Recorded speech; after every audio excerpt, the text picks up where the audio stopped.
Sa Kaluklukan, we have now the G-Class Mercedes-Benz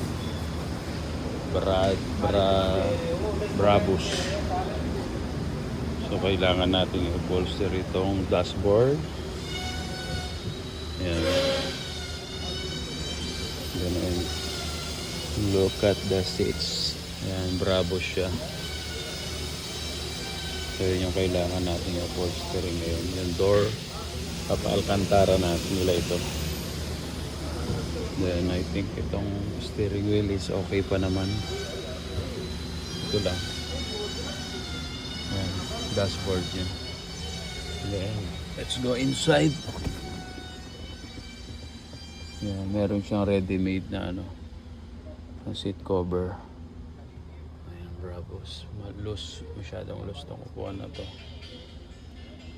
Yun yung upholstery natin ngayon.